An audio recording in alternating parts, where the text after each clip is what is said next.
Chapter 16. Something that is nothing. As the sun began to set, the forest rapidly darkened.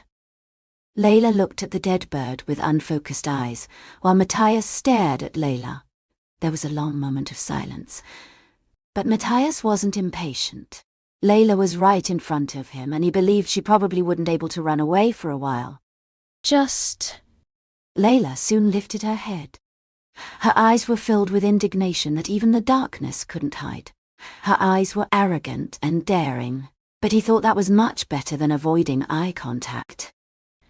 Just tell me, what did I do wrong? Wrong? Yes. What kind of wrongdoing did I commit for me to get punished like this? I never gave you any punishment. Matias answered quite seriously. I did my job, and you did yours, Layla. He was sincere. Wrongdoing? Well. After a moment of thought, Matias looked at Layla with a subdued look. Why do you like birds so much? The same question was asked with a tone that wasn't a bit different from a little while ago. When she opened her tightly shut eyes, Layla looked at the sky, the dead bird, and then at Matias again. Her shoulders were trembling, but her eyes were wide open. Matias found it quite hilarious and a little irritating. For always being by my side. Layla Llewellyn clearly answered. She sounded a little furious, but she wasn't threatening. I've always been wandering around so many places ever since I was a child, but the birds were always there wherever I went, always near me. When the seasons changed, some of the birds that left never failed to come back when I waited for them. The birds always returned. Layla's voice calmed down as she continued to speak. Her voice sounded very delicate. It was perhaps because of her soft pronunciation. There are no seasons without birds. There are no places that don't have birds. I love being around those beautiful and free creatures. Really? Yes. Although my words may be meaningless to the Duke. Bluffing with a face that's about to cry, Matias stood up with a low snicker. His dinner feast was drawing near before he knew it. Are you going to hunt like this again? Layla hurriedly asked him as he was about to make his leave. If necessary. Matias answered with no hesitation. At that moment, when Layla's eyes filled up with despair, fear, and anger, Matias was pleased. Layla. After changing his mind to pass by her, Matias stopped in front of her. I want everything in my world to be in its place. In a place where nothing needlessly hides or runs away. What do you mean? Stay in your place. I don't know what you mean by place. Think it over. Duke. Who knows? If you find the answer, I might start having friendly hunting sessions. Matias turned with no hesitation while Layla was left behind in a daze. He really didn't want much from Layla Llewellyn. However, he wanted Layla to be in Layla's position, as an orphan who lives in the forest, as a curious schoolgirl, and soon as a female teacher at the place where she should be in. Sitting on the back of his horse, Matias turned his head and looked towards the bush. Layla had crouched her small body in front of the dead bird. Seeing her cheeks sparkling, he believed she was probably crying. There was a sense of satisfaction in Matias' eyes when he saw the tears. He was born into a world dominated by perfect order, and was soon to become its master. Everything was simple and clear under that order. It was not at all difficult to live up to a given role and expectation. The grandmother's and mother's proud successor, the generous master to the people of Arvis, the brilliant officer on the battlefield, the director's competent businessman. Matias was always someone's something, and was willing to play the appropriate role. The people who treated him were no different. The prescribed roles, attitudes, and refined emotions came and went by him in an orderly fashion. Those were the feelings that Matias saw, heard, and learned. But that lowly orphan who lives in my forest? Matias's eyes at Layla narrowed. She's nothing. The easy conclusion made Matias smile. It was his first time to have something that was nothing. There weren't any unnecessary stains needed in Duke Herhart's life. It was strange to have something that wasn't necessary in his life, but he thought it wasn't too bad.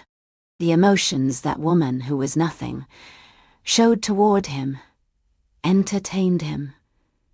Just like the moment of a flying bird falling to its death entertained him. Most of all, the tears. He liked the crying Layla. She was a woman who cried prettily. Pretty enough to make her cry again and again. Matias left the forest with a lighter heart. The usual routine was repeated in the mansion he returned to. The boisterous dinner time, empty but elaborate conversations, the cold champagne and the phony laughters.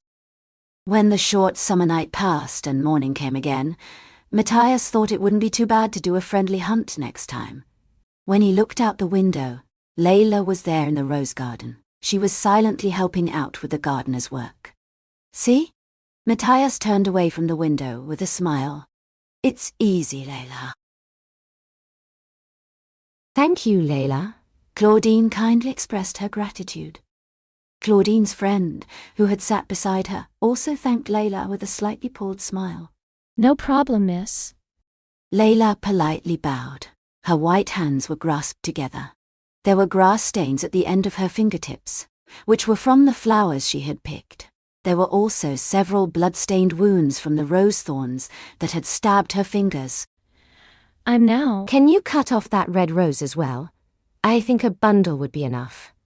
Claudine cut off Layla's words with a gentle question.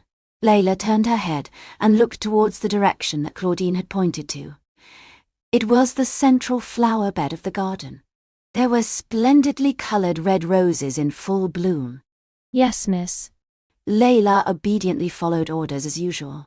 Claudine quietly looked at Layla's distant back as Layla grabbed her basket and scissors again. Claudine had found Layla while walking in the garden with a friend who had visited Arvis.